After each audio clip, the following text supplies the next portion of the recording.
이 시간 우리 함께 자리에서 일어나셔서 하나님 말씀 봉독하는 시간 갖도록 하겠습니다. 오늘 우리에게 주신 말씀은 마태복음 7장의 말씀입니다.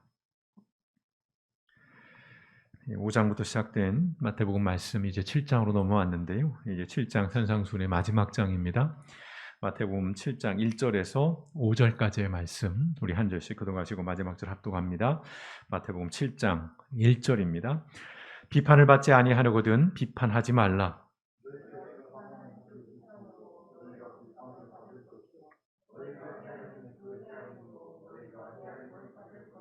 어찌하여 형제의 눈 속에 있는 티는 보고 내 눈 속에 있는 들보는 깨닫지 못하느냐?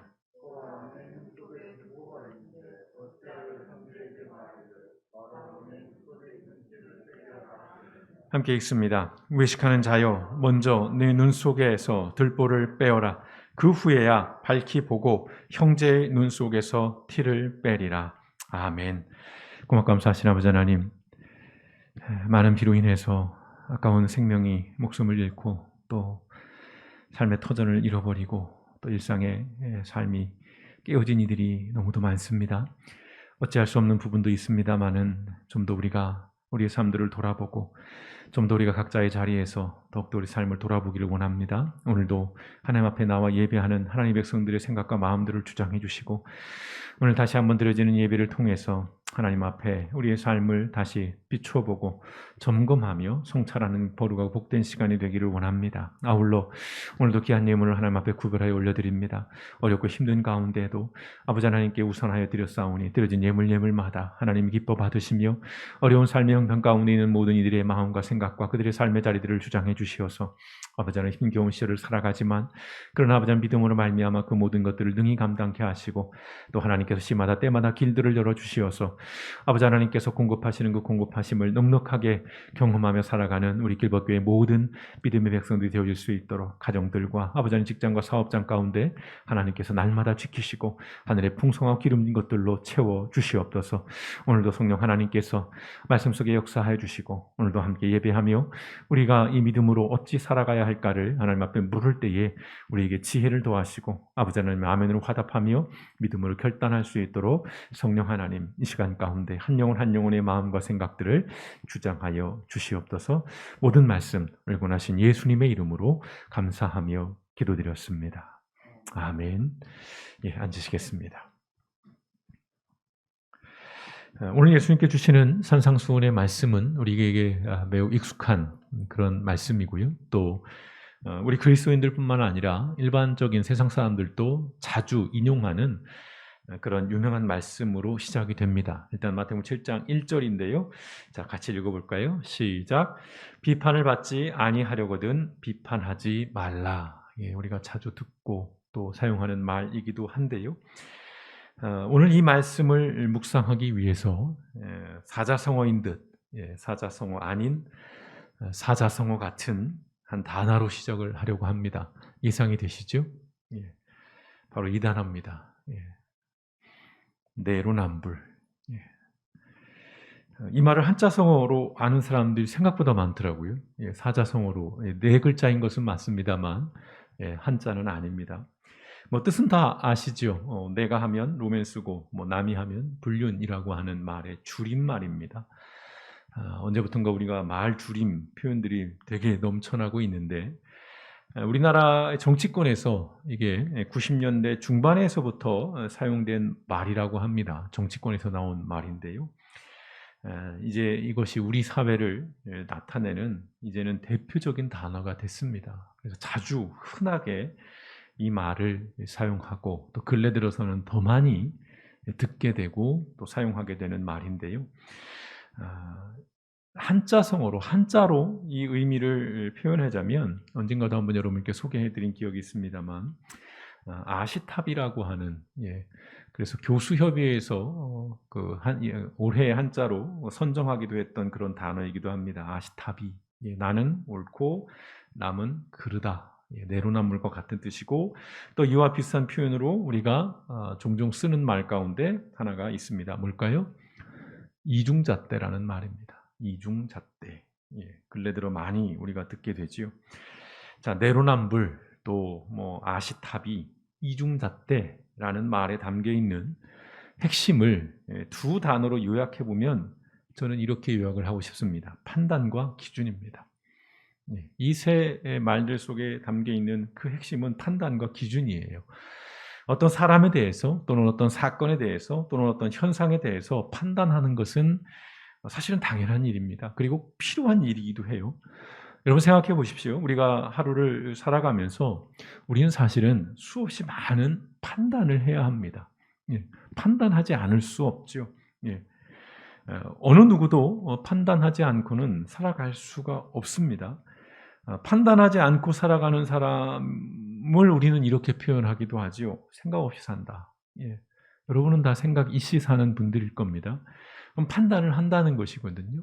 여러 가지 표현이 있겠습니다만은 매 순간 판단이 필요한 삶을 살아가야 하는 현실에서 아주 중요한 것은 바로 그 판단의 기준일 것이에요. 기준. 그래서 판단과 기준이라는 말씀을 드리는 것인데 우리는 모두 기준을 가지고 사람을 그리고 어떤 사건을 어떤 현상을 판단합니다. 그 기준은 사실은 각자 달라요.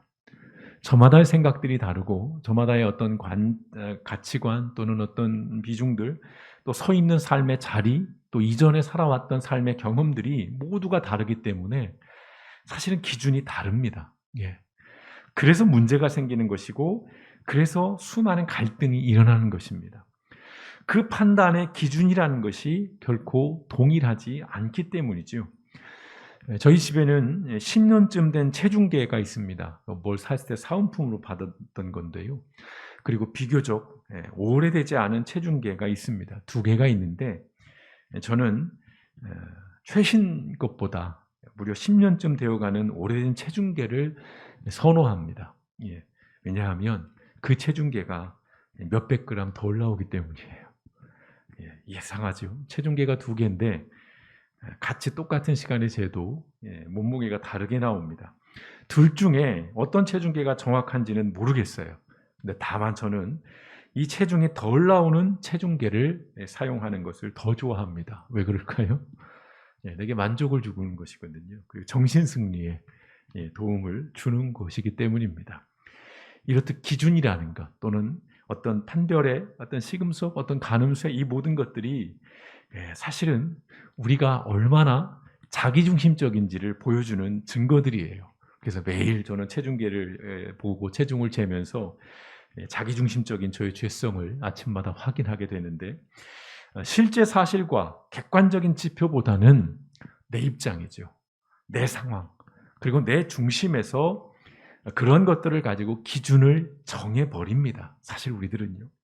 그래서 앞서 말씀드린 내로남불 또 아시타비 이중잣대와 같은 그런 현상이라고 그럴까요? 어떤 그런 일들이 그런 말들이 끊임없이 생겨나는 것일 겁니다.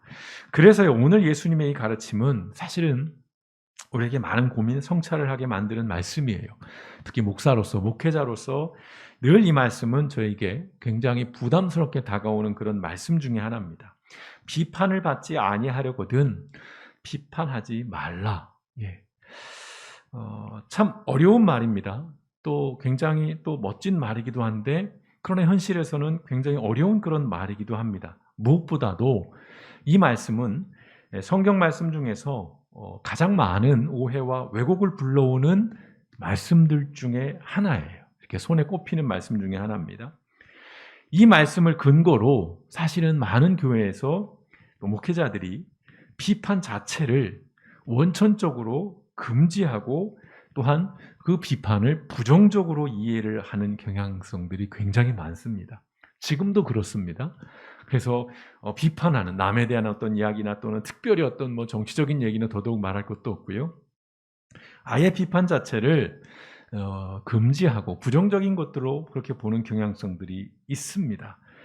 그렇지 않죠. 우리가 엄밀하게 따져보면 물론 비판하는 일은 매우 조심스럽습니다. 그리고 굉장히 신중해야 합니다. 그러나 그렇다고 비판하는 것 자체를 성경이 금하는 것은 아닌 것이죠. 오히려 그것은 성경의 가르침을 위반하는 일입니다. 성경은 우리 그리스도인들에게 하나님의 지혜를 가지고 선과 악을 분별하고 또 옳고 그른 일을 분간하라고 끊임없이 말씀합니다. 이 산상수훈의 핵심으로 자주 말씀드린 말이 뭡니까? 그들을 본받지 말라라고 하는 이 짧은 이 말씀에는 무엇이 전제되어 있냐면 판단과 분별이 전제되어 있다는 것이죠. 본받지 않기 위해서는 그들을 보고 판단해야 되는 거예요. 분별해야 되는 거예요. 아, 저러면 안 되겠구나. 저렇게 하면 안 되겠구나. 판단과 분별이 전제되어 있는 것입니다. 사도 바울도 우리에게 말씀합니다. 그 유명한 말씀, 로마서 12장 2절 말씀. 너희는 이 세대를 본받지 말고 오직 마음을 새롭게 함으로 변화를 받아 하나님의 선하시고 기뻐하시고 온전하신 뜻이 무엇인지를 어떻게 하라고요? 분별하도록 하라. 자, 그리스도인들은 누구보다도 판단하고 분별하는 일들을 잘 해야 하는 사람들입니다. 다만 그 과정에서 경솔하거나 무례해서는 안 되는 것이지요. 사실은 우리가 너무 경솔하고 무례해서 그리스도인들 하면, 기독교인들 하면 딱 떠오르는 여러 가지 부정적인 어떤 이미지 가운데 하나가 뭐냐면 그리스도인들은 남을 쉽게 판단한다라고 하는 그런 이미지가 굉장히 강합니다. 소위 말하는 손가락질, 우리가 말하는 정죄라는 것이죠. 남을 어떤 지적질을 하고 남의 잘못을 끄집어내고 그것을 죄라고 규정하고 그렇게 손가락질하는 그런 이미지가 사실은 굉장히 큽니다. 그렇다 보니까 비판하지 말라라는 말들을 그냥 가감없이 그렇게 우리가 이해하게 되는데요. 오늘 이 마태복음 7장 1절에 2절 말씀을 좀 더 오해 없이 이해하기 위해서는 다른 성경 번역을 좀 참고할 필요가 있는데요. 새번역 성경을 우리가 통해서 좀 더 명확하게 이해가 될 것 같습니다. 같이 한번 읽어보겠습니다. 시작. 너희가 심판을 받지 않으려거든 남을 심판하지 말아라. 너희가 남을 심판하는 그 심판으로 하나님께서 너희를 심판하실 것이요 너희가 되질하여 주는 그 되로 너희에게 되어서 주실 것이다 라고 말씀합니다. 조금 명확해지시나요? 자, 바뀝니다. 단어가.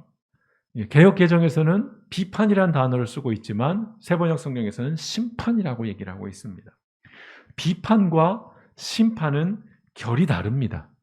자, 심판은 우리가 법정을 떠올려 보시면 재판관이 하는 거예요. 판사가 하는 겁니다. 재판관은 그런데 오직 하나님 한 분뿐이라고 이야기를 합니다. 성경에서. 자, 비판하지 말라라고 하는 이 예수님의 말씀은 사람이 하나님의 권한과 그 역할을 대신하지 말라는 그런 의미입니다. 본질적으로. 비판과 심판은 다른 거예요. 비판할 수는 있습니다. 그러나 심판의 권한은 우리에게는 없다는 것입니다.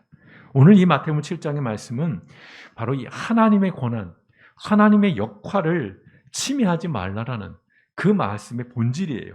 야고보 사도도 이렇게 말씀합니다. 4장 12절에요. 율법을 제정하신 분과 심판하시는 분은 한 분이십니다. 하나님이죠. 그는 구원하실 수도 있고 멸망시키실 수도 있습니다. 하나님의 주권이에요. 이건 우리가 포를 달 수 없습니다. 우리가 관여할 수 없어요. 자, 그래서 말씀하죠. 도대체 그대가 누구이기에 이웃을 심판합니까? 우린 누구도 심판할 수 없습니다. 그럴 자격과 권한이 없어요. 그 분명한 부분들을 우린 잊지 않아야 합니다. 그래서 이 심판의 다른 표현은 뭐냐면 정죄입니다. 정죄예요. 규정해버리는 거예요. 저 사람의 어떤 문제에 대해서 그것을 죄라고 말해버리는 거예요. 정죄하는 것은 죄입니다. 성경에서는 정죄를 못하게 하고 있어요. 오직 그 권한은 하나님뿐에게 있다는 것이지요. 또한 이어지는 말씀, 예수님은 되질하여 주는 그 되로 너희에게 되어서 주실 것이다. 예, 이게 이제 말이 더 어려울 수 있는데 이것은 기준에 대한 말씀입니다. 기준에 대한 말씀. 앞서 판단의 말씀이라면 뒤에는 기준에 대한 말씀인데 되가 뭔지 아시죠? 여기서 연배가 있으신 분들은 뭐 다 아시겠는데 되 이미지가 있습니다. 곡식이나 가루 등을 담아서 헤아리는 그릇입니다. 지금 보시는 바처럼 대박이라고 표현하죠. 시장이나 이런 데 가면 항상 저런 것으로 같이 되어주는 거죠. 오늘 이 말씀이 뭡니까? 같은 기준으로 같은 잣대로 분별하라는 그런 말씀이에요. 자, 그리스도인은 옳고 그름을 분별해야 하는 것입니다. 분별하지 말라는 게 아니에요. 하되 같은 기준으로 하라는 것이지요. 정죄하면 안 된다는 것입니다. 자, 비판하지 말라는 이 예수님의 말씀을 이렇게 요약을 해드리고 싶어요. 뭡니까? 너희가 동일한 기준으로 비판받을 준비가 되기 전까지는 남들을 비판하지 말라는 말씀이에요. 다시 말씀드립니다. 우리가 동일한 기준으로 비판받을 준비가 되어 있기 전까지 남들을 비판하지 말라는 것입니다. 신중하라는 의미도 담겨 있는 것이고, 아까 앞서 말씀드린 정죄에 대한 부분들, 심판에 대한 부분들, 무엇보다 자기중심적인 아주 경솔하고 무례한 이 모든 것들을 다 조심하고 주의하라고 하는 그런 말씀들이 다 녹아져 있는 것이에요. 자, 이어지는 3절에서 5절 말씀은 좀 더 구체적인 태도를 제시하시는데요. 같이 읽어보겠습니다. 시작. 어찌하여 너는 남의 눈 속에 있는 티는 보면서 내 눈 속에 있는 들보는 깨닫지 못하느냐? 내 눈 속에는 들보가 있는데 어떻게 남에게 말하기를 내 눈에서 티를 빼내 줄 테니 가만히 있거라 할 수 있겠느냐? 위선자야, 먼저 내 눈에서 들보를 빼내어라. 그래야 내 눈이 잘 보여서 남의 눈 속에 있는 티를 빼줄 수 있을 것이다. 이 또한 유명한 말씀이죠. 이 말씀은 다른 사람의 허물과 잘못에 대해서 침묵하거나 또는 묵인하거나 외면하라는 말씀이 아니에요. 너도 나쁘고 나도 나쁘니까 우리 다 조용히 하자. 너도 허물이 있고 나도 허물이 있으니 우리 서로 침묵하자. 없는 것으로 하자. 이런 말씀이 결코 아니에요. 뭡니까? 먼저 나 자신의 허물과 잘못에 대해서 살펴보라는 것입니다. 이게 첫 번째 단계일 것이고요. 자, 나는 문제가 없고 너만 문제가 있다거나 나는 별것 아니고 너는 심각하고 라고 하는 이러한 태도를 버리라는 말씀이에요. 즉, 다른 사람을 비판할 때는 겸손으로 하라는 것입니다. 내 눈에 있는 들보를 빼내고 그냥 가만히 있으라가 아니죠. 빼내고 뭐 하라는 거예요? 이웃, 형제의 눈에 있는 티를 빼내주라는 거예요. 빼내주라는 건 뭐예요? 비판하라는 것입니다. 분별하라는 것이에요. 막 욕하고 손가락질하고 정죄하라는 것은 아니에요. 자, 바리새인과 세리의 비유 말씀이 있습니다. 기도하는 장면이 등장하는 누가복음 18장에 있죠. 바리새인은 막 어귀에 서서 사람들이 많은 곳에서 손을 들고 하늘을 보며 막 기도하고, 세리는 하늘도 쳐다보지 못하고 그저 가슴을 치면서 눈물 흘리고 있는 그 비유의 말씀. 그 비유의 말씀은 이렇게 시작이 됩니다. 누가복음 18장 9절 같이 읽어보겠습니다. 시작. 또 자기를 의롭다고 믿고 다른 사람을 멸시하는 자들에게 이 비유로 말씀하시되. 예수님이 이렇게 말씀하시면서 바리새인이 기도하는 모습과 세리가 기도하는 모습을 말씀해 주시는 거예요. 뭐라고 말씀이 시작됩니까? 자기를 의롭다고 믿고 또 다른 사람을 멸시하는 자. 이게 문제예요. 나는 깨끗해, 나는 의로워. 그럼 거기까지만 그냥 있으면 괜찮은데 필연적으로 어떻게 돼요? 그러니까 넌 더러워, 넌 나빠, 이렇게 되는 것이죠. 그런 바리새인들을 향해서 예수님께서 신랄하게 비판하시는 말씀으로 그 비유의 말씀이 있는 것인데, 자, 이것이 문제입니다. 바리새인은 자신은 의롭다고 생각을 하고 또 남은 정죄를 해버리는 이러한 행태를 보인 것인데, 이게 오늘 우리 그리스도인들이 아주 경계하고 조심해야 될 문제인데요. 이 심리학 용어 중에 귀인 오류라는 말이 있습니다. 혹시 들어보셨는지요? 귀인 오류. 좀 어려운 그런 표현인데요. 요약하자면 나에게는 관대하고 타인에게는 엄격한 심리를 의미하는 말입니다. 귀인 오류. 그래서 이 말씀을 정확하게 꿰뚫어서 말씀해 준 존 맥스웰 목사님이 있어요. 이분이 이렇게 말씀합니다. 여러분이 한번 이것은 천천히 한번 곱씹어 보시면 좋겠어요. 같이 한번 읽어보겠습니다. 천천히 시작. 대부분의 사람이 자신을 판단할 때와 남을 판단할 때 완전히 다른 이중잣대를 적용한다. 남을 판단할 때는 그의 행동을 기준으로 삼으며 그 기준은 가혹하기 이를 데 없다.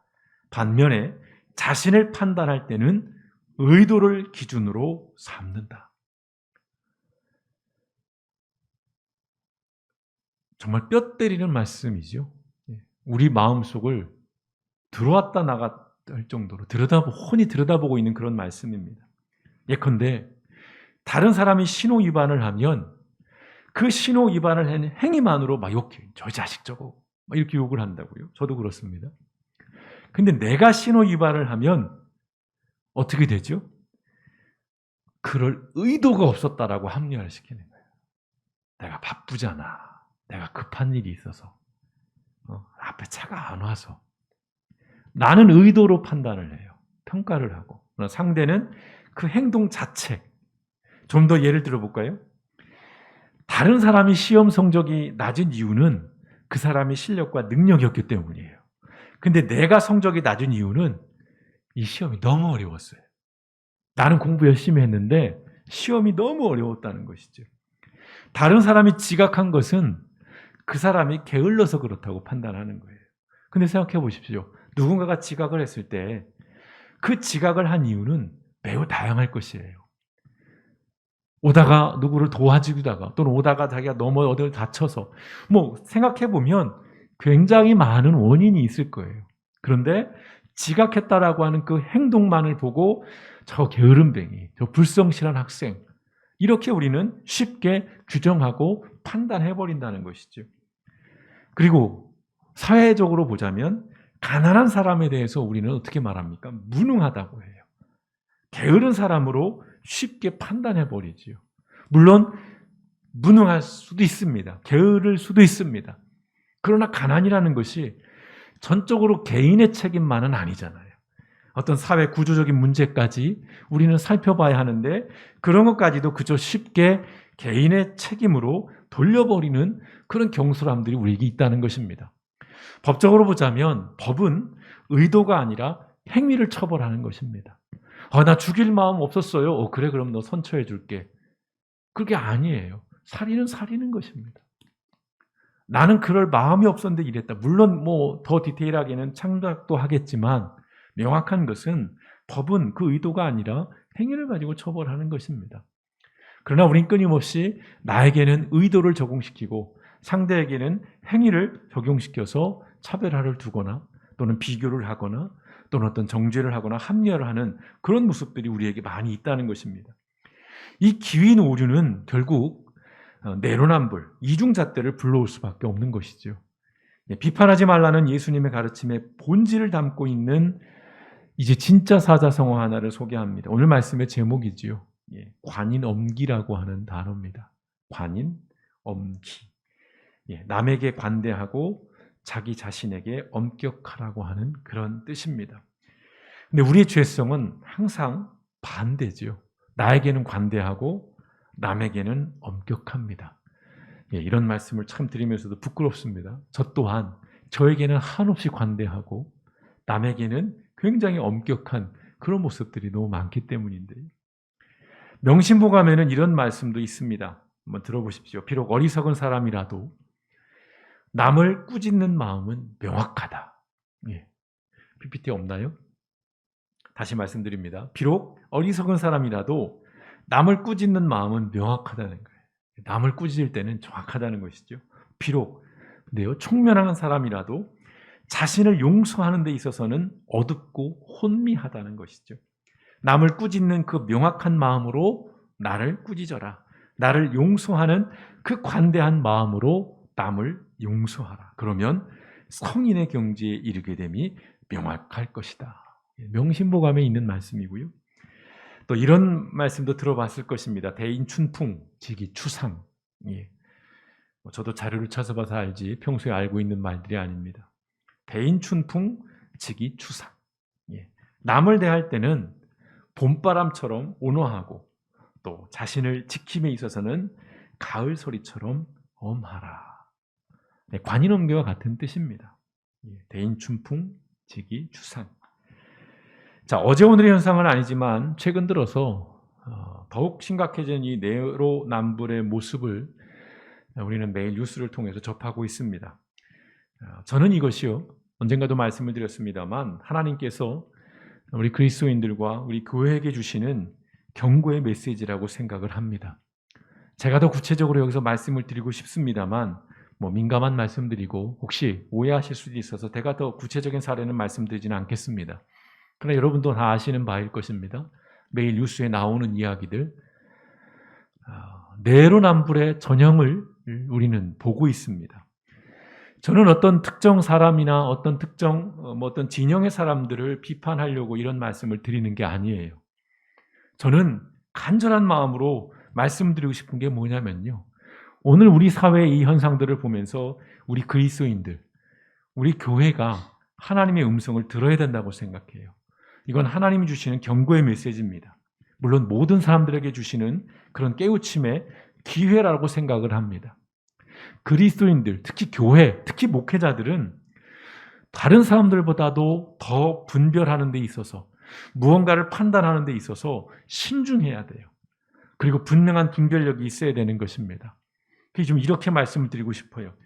제대로 된 정보를 바탕으로 제대로 된 기준을 가지고 제대로 된 분별을 하지 않고 이른바 비판을 위한 비판을 하거나 사적인 욕망에만 충실한 채 판단을 할 때에 우리가 살아가는 세상이 어떻게 되어지는지, 어떤 세상이 만들어지는가를 우리는 분명하게 봐야 합니다.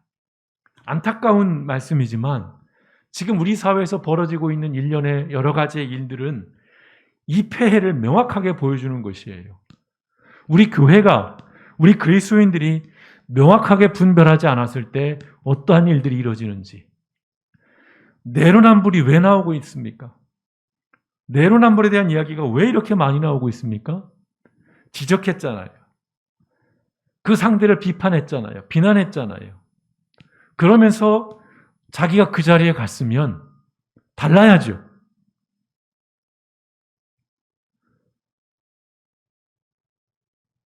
여러분, 한국교회와 그리스도인에게 더 많은 책임이 있어요.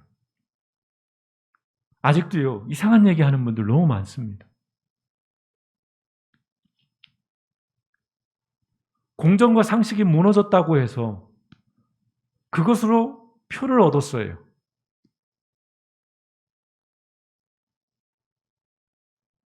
근데 지금의 모습을 보면서 아무 말도 하지 않습니다.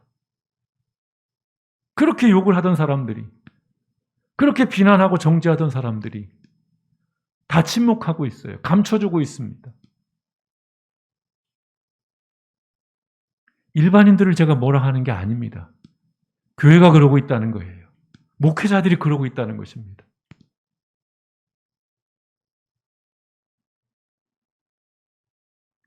저는 그 어느 때보다 여러분 우리 사회를 분별하시면서 하나님이 원하시는 것이 정말 무엇인지, 그리고 왜 우리 그리스도인들이 분별하며 살아야 하는지를 우린 배워야 한다고 생각합니다. 그렇지 않으면 모든 것들이 무너집니다. 모든 것들이 엉망이 되어버려요. 이전 사람들은 잘했는데 지금 못한다, 이런 말씀을 드리고 싶은 게 아닙니다. 같은 기준이어야 한다는 것이에요. 같은 기준이어야 한다는 것입니다. 존 스토튼 목사님이 이렇게 말씀하십니다. 이 또한 한번 주의 깊게 들어보십시오.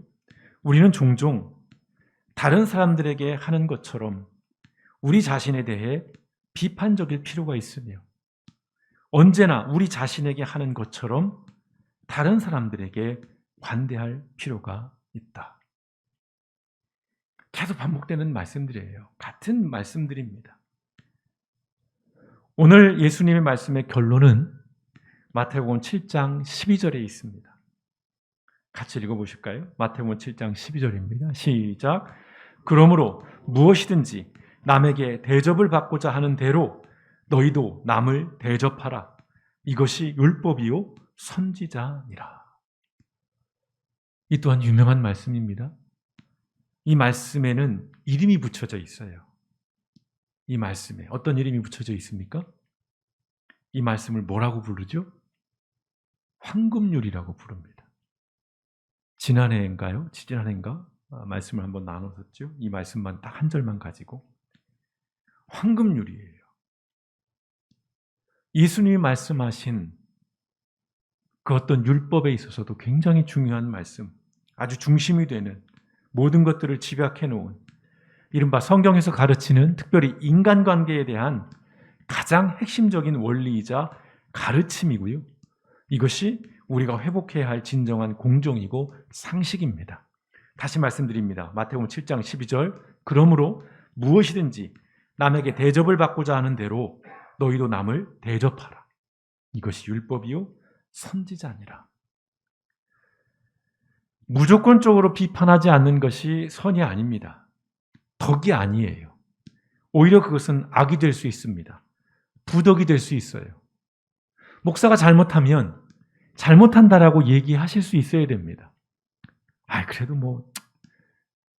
목사인데 또 얘기하면 또 창피하고 자존심 상하고 쪽팔릴 텐데. 물론 그렇죠. 특히 저는 더 할 겁니다. 소심하고 우유부단하고 뒤끝 크고 저한테는 비판하시면 안 됩니다. 무조건 말을 안 하는 것이 덕이 아니에요. 그리스도인인데 그냥 좋은 말만 해. 선한 말. 물론 긍정적이고 격려를 하고 어떤 좋은 말들을 하는 것은 당연한 것입니다. 그러나 하나님의 일하심, 하나님의 방식은 더러 분별이 필요하다는 것이에요. 다만 그리스도인들은 동일한 기준을 가지고 공정한 분별을 통해서 선과 악을 구분하고 옳고 그름을 판단하고 정의와 불의를 분간해야 한다는 것입니다. 다시 말씀드립니다. 그리스도인들은요, 동일한 기준을 가지고 공정한 분별을 통해서 선과 악을 구분하고 옳고 그름을 판단하고 정의와 불의를 분간해야 한다는 것입니다. 핵심이 뭡니까? 내 입장이 아니에요. 내 가치관이 아닙니다. 내 세계관이 아니에요. 나의 철학이 아닙니다. 나의 신념이 아닙니다. 말씀이에요. 하나님의 말씀이에요. 그 기준을 가지고 그 말씀을 가지고 분별하라는 것이에요. 내 생각이나 내 입장이나 내 이해관계가 자꾸 들어가면 그건 치우치는 것일 수밖에 없는 것이죠. 그건 정죄하는 것입니다. 심판하는 것입니다. 분명 우리는 이러한 과정에서 우리 스스로를 늘 성찰하고 무엇보다 겸손한 자세와 마음으로 상대에게 무례하지 않아야 한다는 것이죠. 그래서 나오는 또 다른 사자성어, 역지사지.